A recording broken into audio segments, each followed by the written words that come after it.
السلام علیکم ورحمۃ اللہ وبرکاتہ۔ برادران اسلام،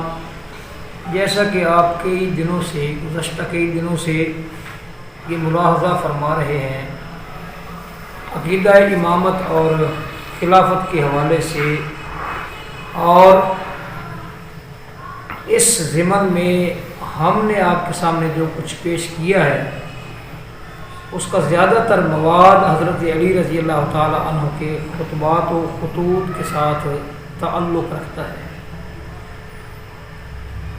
سوچنے کی بات ہے اور غور طلب اور توجہ طلب بات ہے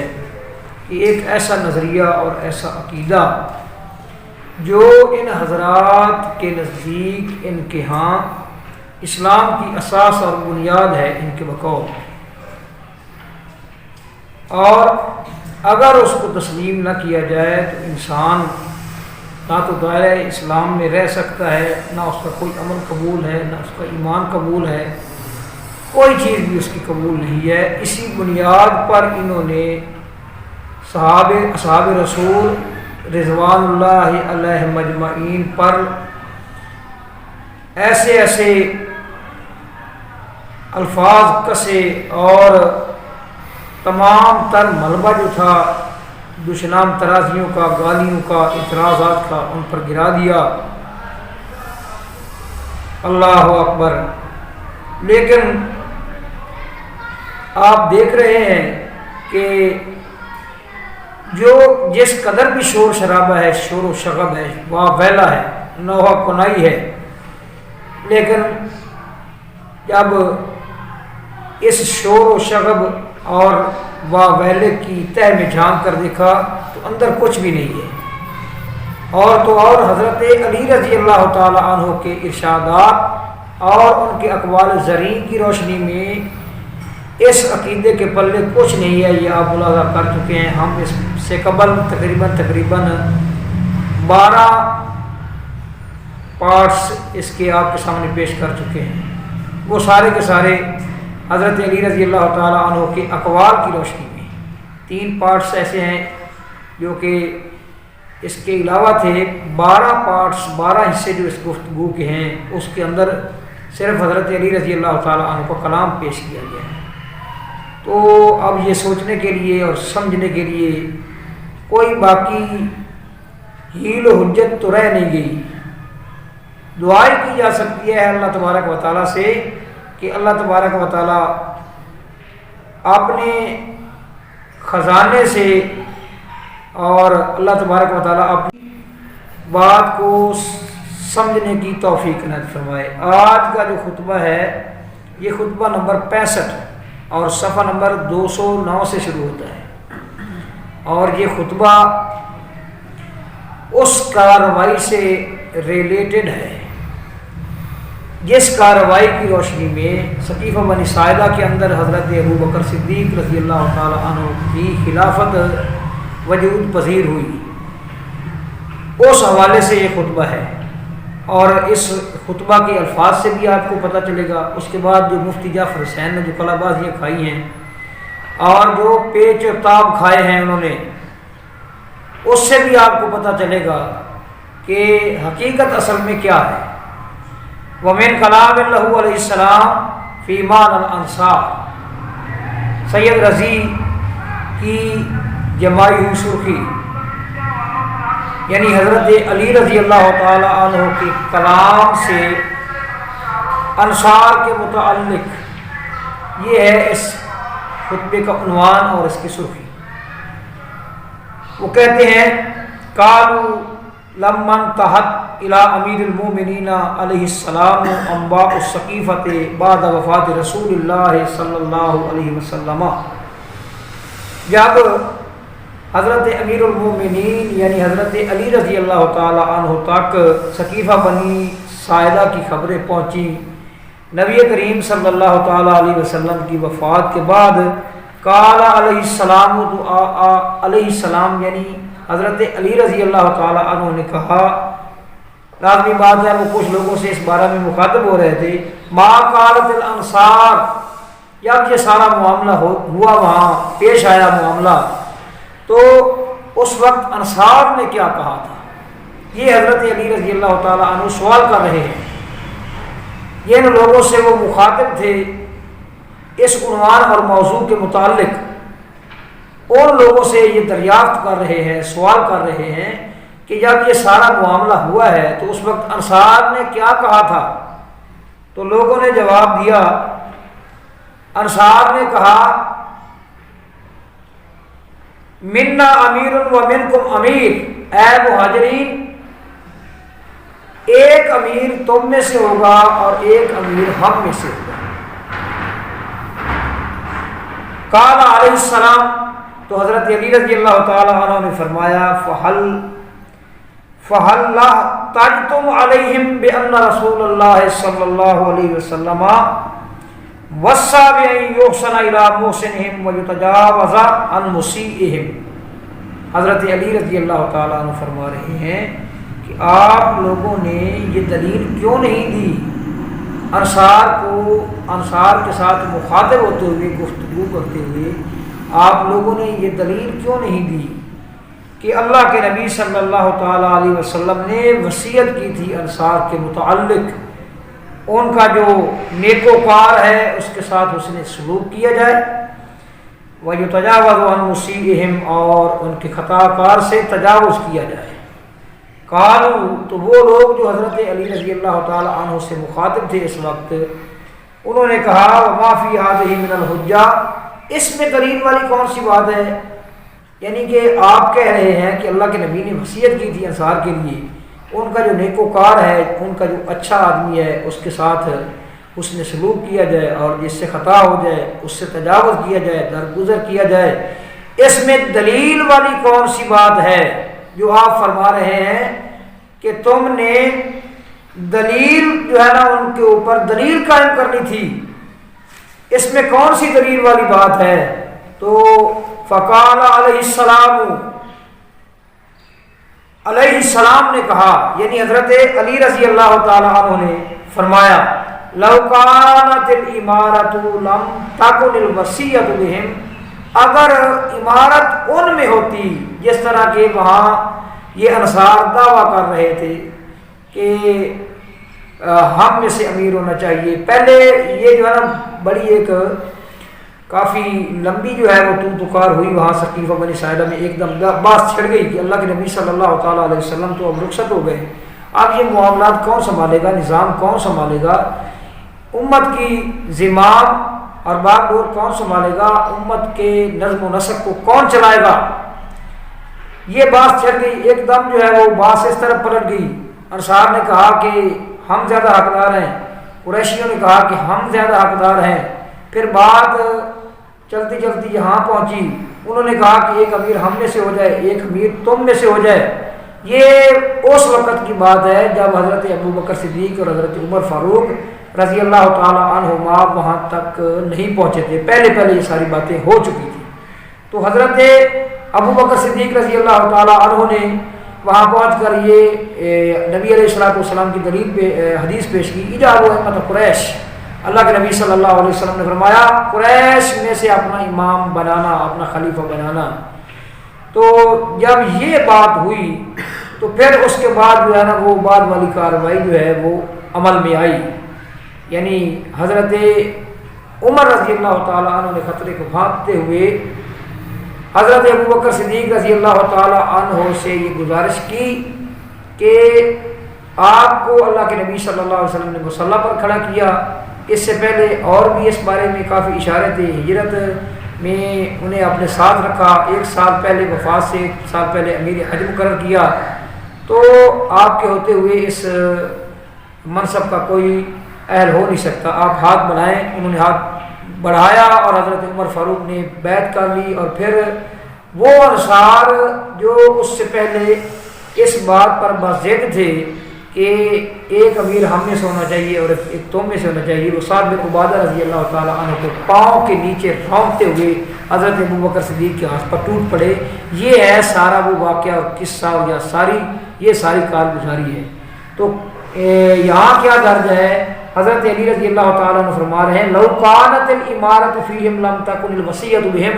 اگر انصار کے بارے میں امارت ہوتی نا، اگر حکومت ان کے پاس جا سکتی ہوتی اور وہ اس منصب پر فیض ہو سکتے ہوتے تو اللہ کے نبی صلی اللہ علیہ وسلم ان کے حق میں کبھی وصیت نہ کرتے، کبھی یہ نہ کہتے کہ انصار کا خیال رکھنا، کیونکہ اللہ کے نبی صلی اللہ تعالیٰ علیہ وسلم کو جو بعد میں حالات اور واقعات اور معاملات پیش آنے تھے، کافی حالات اور معاملات اور واقعات اللہ کے نبی صلی اللہ علیہ وسلم کو اللہ کی طرف سے بتائے جا چکے تھے، تو فرمایا اگر ایسی بات ہوتی تو اللہ کے نبی ان کے حق میں وصیت نہ کرتے۔ اللہ کے بندو، تم نے اپنی کتابوں کے اندر جو دلائل کا تمار کھڑا کیا، اس دلائل کے تمار پر غور کرو۔ تم نے کیا کہا ہے؟ تم نے کہا ہے کہ اللہ پر واجب تھا، اللہ نے جو ہے نا وہ امام مبعوث کر دیا، اللہ تبارک و تعالیٰ نے اس کی امامت منعقد کر دی، اللہ کے نبی صلی اللہ تعالیٰ علیہ وسلم نے اعلان کر دیا اور مجمع عام میں اعلان کیا، اور ایک مرتبہ نہیں کئی مرتبہ کہا۔ تو اب حضرت علی رضی اللہ تعالیٰ عنہ عین اس موقع،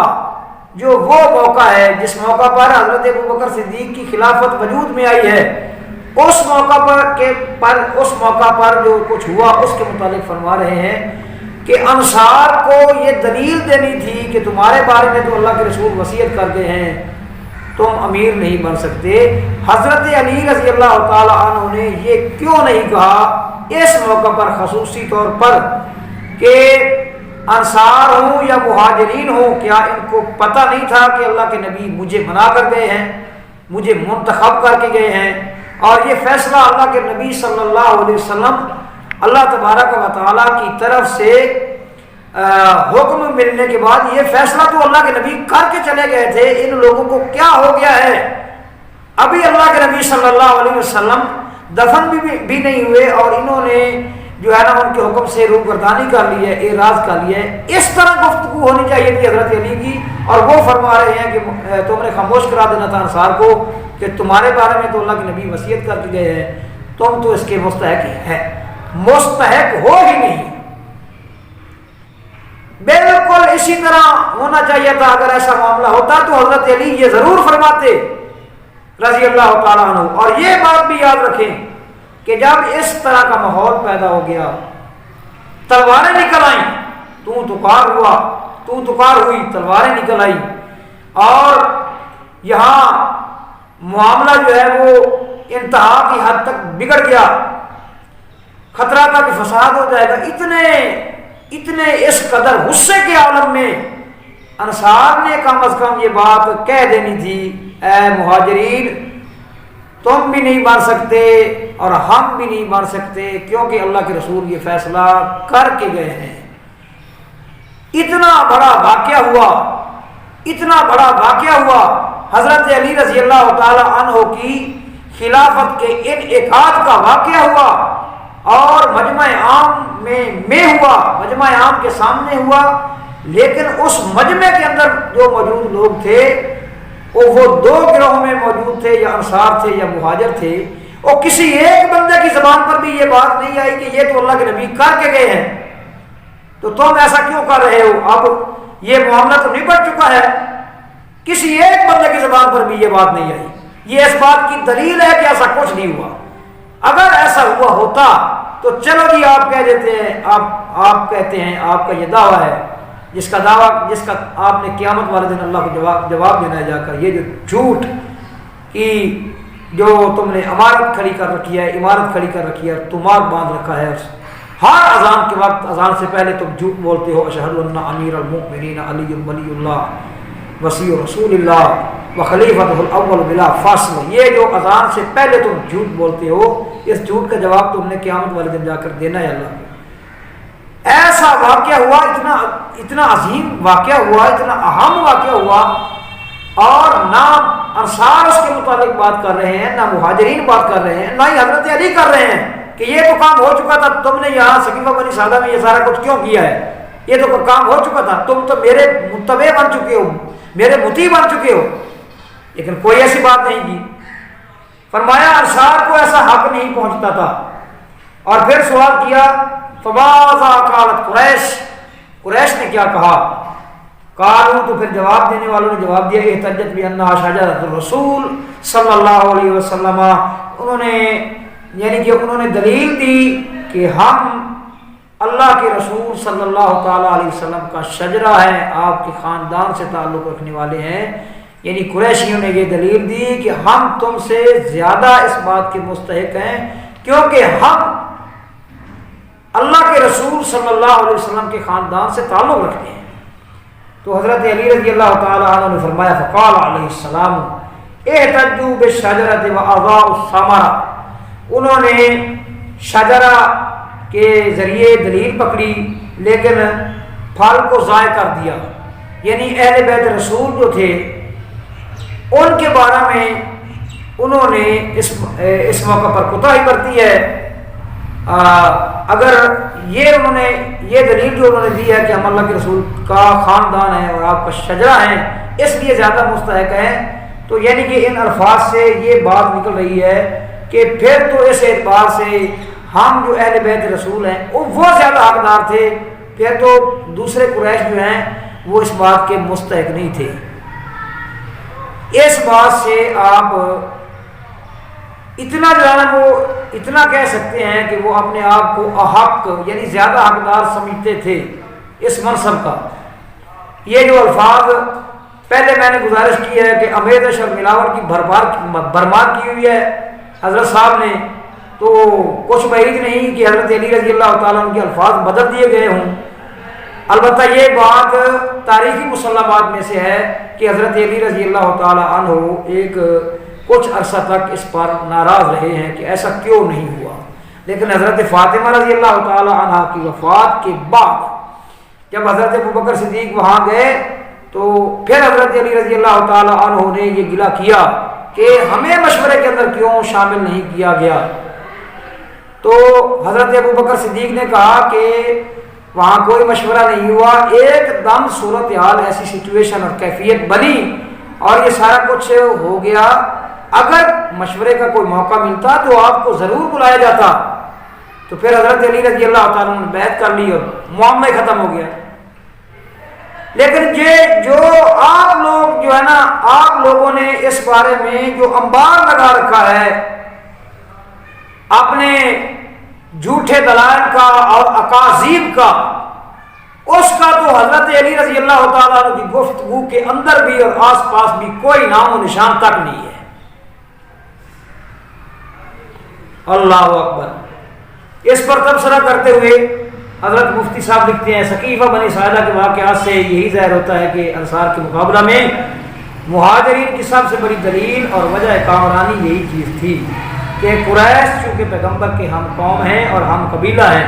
لہذا ان کے ہوتے ہوئے کوئی غیر خلافت کا حقدار نہیں ہو سکتا. اور اسی بنا پر انصار کا جمع غفیر مہاجرین کے سامنے ہتھیار ڈالنے کو تیار ہو گیا اور وہ نسلی امتیاز کو پیش کر کے خلافت کی بازی جیتنے میں کامیاب ہو گئے. چنانچہ مورخ طبری واقعات ثقیفہ کے سلسلے میں تحریر فرماتے ہیں کہ جب انصار نے ثقیفہ بنی ساعدہ میں سعد بن عبادہ کے ہاتھ پر بیعت کرنے کے لیے اجماع کیا تو حضرت ابوبکر، حضرت عمر اور ابو عبیدہ بن جراح بھی سن گر پا کر وہاں پہنچ گئے. تو اس کا مطلب ہوا کہ کوئی سازش اور منصوبہ تو تھا ہی نہیں اس بارے میں. خود مفتی صاحب جو ہے وہ مورخ طبری کی الفاظ کی تصدیق کر رہے ہیں کہ وہ سن گن پا کر وہاں گئے ہیں، اطلاع پا کر وہاں گئے ہیں کہ وہاں یہ معاملہ بگڑ چکا ہے. اگر کوئی منصوبہ ہوتا تو اس طرح پھر معاملہ پیش ہی نہ آتا، پھر تو بڑی ہاتھ کی صفائی کے ساتھ یہ معاملہ کیا جاتا، مگر ایسا تو تھا ہی نہیں بھائی. اور کبھی اپنی کتابیں اٹھا کر تو دیکھو یہ محمد حسین نجفی صاحب نے کیا لکھا ہے اس بات الامامت میں. حضرت علی رضی اللہ تعالی عنہ کا یہ فرمان اس بات الامامت کے اندر محمد حسین نجفی المعروف ٹھکو صاحب نے لکھا ہے. حضرت علی فرماتے ہیں میں نے کبھی سوچا تک نہیں تھا کہ لوگ، یہ ان کا کہنا ہے کہ لوگ میرے بعد اللہ کے نبی کے بعد میرے علاوہ کسی اور کو بنا لیں گے، حتیٰ کہ انہوں نے ابوبکر صدیق رضی اللہ تعالیٰ عنہ کو چن لیا. اگر کوئی سازش ہوتی، کوئی منصوبہ ہوتا، کسی جگہ کوئی سازش پنپ رہی ہوتی تو پھر حضرت علی رضی اللہ تعالیٰ عنہ کیوں ایسا سوچے بیٹھے تھے کہ میرے علاوہ یہ لوگ کسی اور کو نہیں بنائیں گے، مجھے ہی بنائیں گے؟ یہ تو اس وقت ان کو جو ہے نا، ان کی جو یہ خوش فہمی کہہ لیں، ان کا جو خیال کہہ لیں، وہ اس وقت ان پر آشکارا ہوا جب ابو بکر صدیق کو بنا دیا گیا۔ لیکن وہ سوچے کیوں بیٹھے تھے جب آپ کی کتابوں میں لکھا ہوا ہے، تمہاری کتابوں میں لکھا ہوا ہے کہ اللہ کے نبی صلی اللہ تعالیٰ علیہ وسلم حضرت علی رضی اللہ تعالیٰ عنہ سینے سے لگاتے، جب بھی انہیں تخلیہ جو ہے وہ نصیب ہوتا، فراہم ہوتا، تخلیہ فراہم ہوتا، جب بھی علیحدہ کی فراہم ہوتی تو حضرت علی کو گلے سے لگا لیتے، رونے شروع کر دیتے۔ حضرت علی فرماتے کہ اے اللہ کے رسول، آپ کو کیا چیز رلا رہی ہے؟ تو وہ کہتے ہیں کہ میرے بعد جو تیرے ساتھ حالات پیش آنے والے ہیں، مجھے وہ حالات رلا رہے ہیں۔ ایک طرف یہ لکھا ہوا ہے، اسی محمد حسین نجفی نے ایک ہی کتاب میں یہ ساری چیزیں لکھی ہوئی ہیں، ایک طرف یہ لکھا ہوا ہے کہ اللہ کے رسول نے گلے لگاتے تھے اور رونے لگ جاتے تھے اور بتاتے تھے کہ حالات بڑے آپ کے ساتھ غلط پیش آنے والے ہیں۔ دوسری طرف یہ بھی محمد حسین نے لکھا ہے کہ حضرت علی فرماتے ہیں میں نے کبھی سوچا تک نہیں تھا کہ لوگ میرے علاوہ کسی اور کو بنا لیں گے۔ آپ کہہ رہے ہیں کہ حضرت علی کو اللہ کے نبی گلے لگاتے رہے، پھر حضرت علی کو نبی علیہ الصلوۃ والسلام کی بات پر یقین نہیں تھا کہ وہ اور سوچے بیٹھے تھے کہ میرے علاوہ کسی اور کو بنائیں گے ہی نہیں۔ جب جھوٹ جو ہوتا ہے نا، جھوٹ اس کے کوئی پاؤں نہیں ہوتے، درو گورا حافظہ نہ باشد، جھوٹ کا حافظہ ہی نہیں ہوتا، اور اس کے جو ہے نا پاؤں میں کبھی استقلال نہیں آتا، اضطراب ہوتا ہے، قلق ہوتا ہے، پریشانی ہوتی ہے، کبھی کوئی بات کبھی کوئی بات۔ سن گن پا کر وہاں پہنچ گئے تو اس کا مطلب ہے کہ ان کو خود پہلے پتہ نہیں تھا۔ سن گن پا کر وہی پہنچتا ہے جو کسی کے بتانے پر جو ہے وہ اس موقع اور مقام پر پہنچے۔ اللہ اکبر۔ اس موقع کے لیے حضرت عمر نے پہلے سے سوچ لیا تھا، جسے کہنے کے لیے اٹھے، مگر ابو بکر نے انہیں روک دیا اور خود کھڑے ہو گئے، اور اللہ کی حمد و ثناء اور مہاجرین کی ہجرت اور سبقت ایمانی کا تذکر کرنے کے بعد فرمایا فہم اول من عبد اللہ فی الارض وآمن باللہ وبالرسول وہم اولیاؤہ وعشیرتہ واحق الناس بہذا الامر من بعدہ ولا ینازعہم ذلک الا ظالم۔ یہ وہی ہیں، یعنی مہاجرین، جنہوں نے سب سے پہلے زمین میں اللہ کی پرستش کی اور سب سے پہلے اللہ اور رسول پر ایمان لائے۔ یہی پیغمبر کے دوست اور ان کے کنبے والے ہیں، اور یہی سب سے زیادہ خلافت کے حقدار ہیں۔ جو ان سے ٹکرائے گا وہ ظالم ہوگا۔ جب حضرت ابو بکر اپنا بیان ختم کر چکے تو حباب بن منذر کھڑے ہوئے اور انصار سے مخاطب ہو کر فرمایا اے گروہ انصار، تم اپنی باغ ڈور دوسروں کے ہاتھ میں نہ دو، دنیا تمہارے سایہ میں بس رہی ہے، تم عزت و ثروت والے اور قبیلے والے اور جتھے والے ہو، اگر مہاجرین کو بعض چیزوں میں تم پر فضیلت ہے تو تمہیں بھی بعض چیزوں میں ان پر فوقیت حاصل ہے۔ تم نے انہیں اپنے گھروں میں پناہ دی، تم اسلام کے بعد ہوئے شمشیر زن ہو، تمہاری وجہ سے اسلام اپنے پیروں پر کھڑا ہوا، تمہارے شہروں میں آزادی سے اللہ کی نمازیں قائم ہوئی، تم تفرقہ و انتشار سے اپنے آپ کو بچاؤ اور اپنے حق پر یکجہتی سے جمے رہو، اور اگر مہاجرین تمہارا حق تسلیم نہ کریں تو پھر ان سے کہو کہ امیر تم میں سے ہوگا، ایک امیر ہم میں سے ہوگا۔ یعنی کہ اس گفتگو کے ساتھ مفتی جعفر حسین جو ہے نا وہ متفق ہیں، حباب بن منذر رضی اللہ تعالیٰ عنہ کی گفتگو ہے، اس کے ساتھ وہ متفق ہیں۔ تو سوال یہ ہے کہ حباب بن منذر اس قدر جلال میں آ گئے تھے، اس قدر غصے میں آ گئے تھے، غصے کے عالم میں آنے کے بعد جو چیز انسان نے چھپا بھی رکھی ہو دل میں تو وہ نکل آتی ہے۔ اگر اللہ کے نبی صلی اللہ تعالیٰ علیہ وسلم نے کچھ ایسا کیا تھا اور امام اور خلیفہ منتخب کیا تھا تو اس غصے کے عالم میں انہوں نے یعنی انصار نے جو اس وقت ٹکرانے کی صورت میں ٹکراؤ کی صورت میں تھے قریش کے ساتھ، انہوں نے یہ بات کیوں نہیں اگلی، یہ راز کیوں نہیں اگلا، اور مہاجرین کو جو ہے مہاجرین کو کیوں نہیں خاموش کرایا انہوں نے؟ ایسی کوئی بات ہوئی نہیں، نہ حضرت علی نے کی ہے، نہ کسی مہاجر نے کی ہے، نہ انصار نے کی ہے۔ اور بھائی یہ تو معاملہ نپٹ چکا ہے، تم اب یہ سارا چکر کیوں چلا رہے ہو؟ کوئی ایسی بات نہیں ہوئی۔ اگر ایسا ہوا ہوتا تو لازمی طور پر ماحول جو ہے وہ محفل کا کچھ اور ہوتا اور بیان بھی اور ہوتا، گفتگو بھی اور ہوتی، اور اس گفتگو کا فوکس ہی اسی پر ہوتا کہ اللہ کے نبی تو یہ کام کر گئے ہیں، اب لڑنے جھگڑنے کی کیا ضرورت ہے۔ لیکن کہیں اس صورتحال اور ایسی گفتگو اور ایسی سوچ کا کہیں کسی جگہ بھی نام و نشان تک نہیں ہے۔ اللہ اکبر۔ آگے جو ہے نا کہتے ہیں کہ حباب یہ کہہ کر بیٹھے ہی تھے کہ حضرت عمر کھڑے ہو گئے اور فرمایا ہے ہاتھ لا یجتمع اثنان فی قرن۔ حضرت عمر نے فرمایا مناسب نہیں ہے، لا یجتمع اثنان فی قرن، ایک سینگ میں دو چیزیں کبھی جمع نہیں ہو سکتی۔ واللہ لا ترضى العرب ان یؤمروکم، اللہ کی قسم عرب کبھی راضی نہیں ہوں گے کہ وہ تمہیں امیر بنائیں، یعنی انصار کو امیر بنائیں۔ وَنَبِيُّهَا مِنْ غَيْرِكُمْ، اور ان کا جو نبی ہے وہ تمہارے قبیلے کے علاوہ دوسرے قبیلے سے تعلق رکھتا ہے۔ وَلَكِنَّ الْعَرَبَ لَا تَمْتَنِعُ أَن تَوَلَّى أَمْرَهَا، اور لیکن یہ جو عرب ہے نا یہ کبھی مانے نہیں آئیں گے کہ ان کا والی بنے ان کے امر کا۔ مَنْ كَانَتِ النَّبُوَّةُ فِيهِمْ وَوَلِيَ أُمُورًا مِّنْهُمْ، جن لوگوں جس خاندان کے اندر نبوت ہے نا اس خاندان میں سے کوئی اگر امیر بنے تو عرب کو کوئی اعتراض نہیں ہوگا، اہل عرب کو۔ اور فرمایا وَلَنَا بِذَلِكَ عَلَىٰ مَنْ أَبَىٰ مِنَ الْعَرَبِ الْحُجَّةُ الظَّاهِرَةُ وَالسُّلْطَانُ الْمُبِينُ، ہمارے لیے عرب میں سے جو ہمارے ساتھ اس معاملے پر جھگڑا کرے گا اس کے خلاف ہمارے پاس ظاہر دلیل ہے، واضح دلیل ہے، واضح حجت ہے۔ من ذا ینازعنا سلطان محمد و امارتہ، ہمارے ساتھ جو نبی کریم صلی اللہ علیہ وسلم کی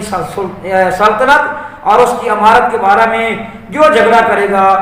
اس کے خلاف ہمارے پاس بڑی مضبوط دلیل موجود ہے کہ ہم اللہ کے نبی صلی اللہ علیہ وسلم کے خاندان سے ہیں۔ وَنَحْنُ أَوْلِيَاؤُهُ وَعَشِيرَتُهُ، اور ہم اس کے محبوب ہیں، اس کا خاندان ہیں۔ إِلَّا مَدْلٌ بِبَاطِلٍ أَوْ مُتَجَانِفٌ لِإِثْمٍ، یا وہ بندہ جو جھگڑا کرے گا ہم سے وہ اعراض کرے گا، وہ کیا نام ہے،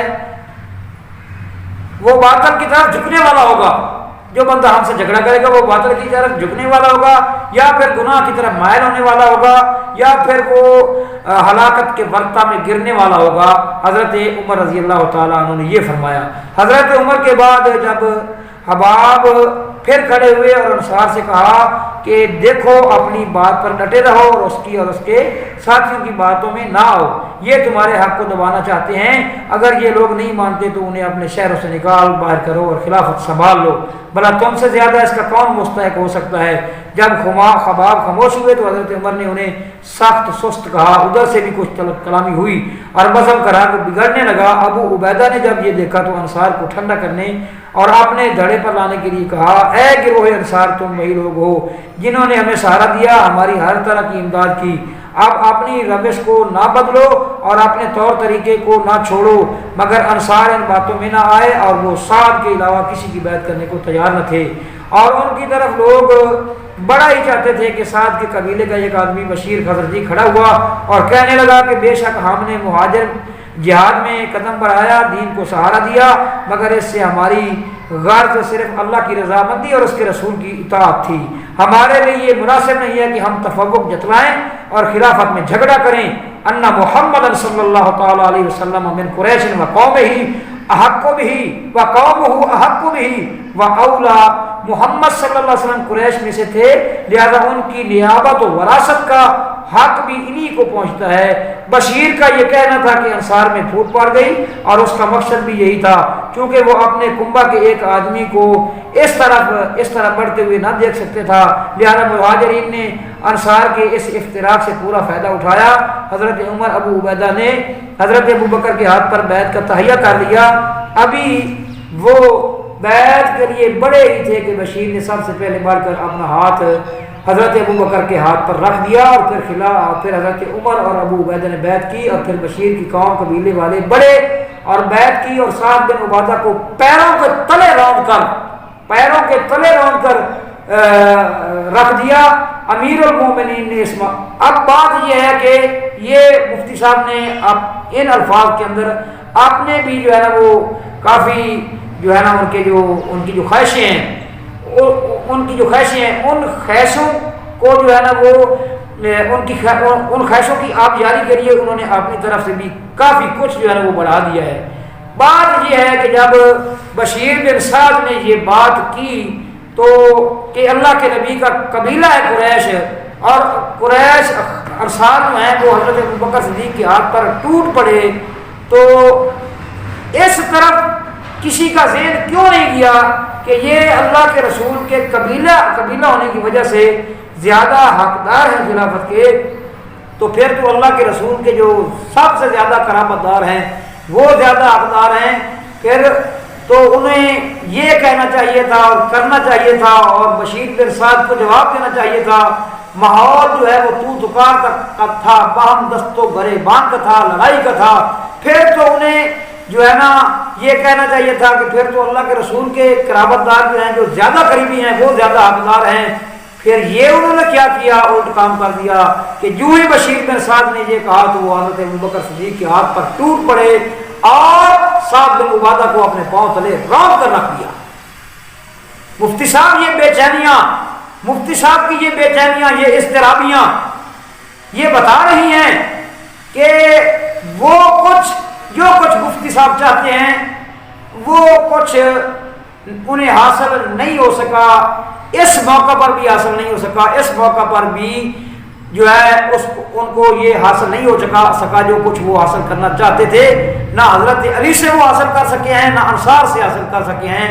اگر اس نظریے اور موقف میں کوئی دم خم ہوتا تو یا تو حضرت علی رضی اللہ تعالیٰ عنہ یہ کہتے کہ ہمیں اللہ کے نبی بنا کر گئے تھے، ان مہاجرین اور انصار کی جرت کیوں ہوئی ہے اس طرح کی باتیں کرنے کی اور ہمارے مقابلے میں خلیفہ قائم کرنے کی۔ حضرت علی نے رضی اللہ تعالیٰ عنہ نے ایسا نہیں کہا، اور وہ مہاجرین وہ انصار جو مہاجرین کے مقابلہ میں اپنا استحقاق جتلا رہے تھے، انہوں نے ابو بکر و عمر رضی اللہ تعالیٰ عنہما کی گفتگو سننے کے بعد وہ دستبردار ہو گئے اور انہوں نے ابو بکر صدیق کی بیعت کر لی۔ نہ حضرت علی نے وہ بات کی ہے جو تم لوگ کرتے ہو کہ خلیفہ اللہ کے نبی بنا کر گئے ہیں، نہ انصار نے وہ بات کی ہے، نہ مہاجرین نے کوئی بات کی ہے۔ اتنا بڑا مقصد ہے کہ مجمع تھا جس موقع کے متعلق تم کہتے ہو کہ وہاں اللہ کے نبی نے بنایا تھا حضرت علی کو، لیکن اتنی بڑی جو ہے وہ اتنے بڑے معاشرے میں اتنے بڑے مجمع میں ہو، یار کسی ایک بندے نے بھی یہ بات نہیں کہی کہ اللہ کے نبی بنا کر گئے ہیں، تو معلوم ہوتا ہے کہ تم نے اس بارہ میں جو کچھ اس متعلق اور اس بارے میں جو کچھ تم نے جمع کیا ہے اور پھر لوگوں کے سامنے رکھا ہے اور اس کو حقیقت سمجھ لیا ہے، دل کے بہلانے کو غالب یہ خیال اچھا ہے، اس کے پیچھے چیز کوئی نہیں ہے۔ اللہ تعالیٰ سمجھنے کی توفیق دے۔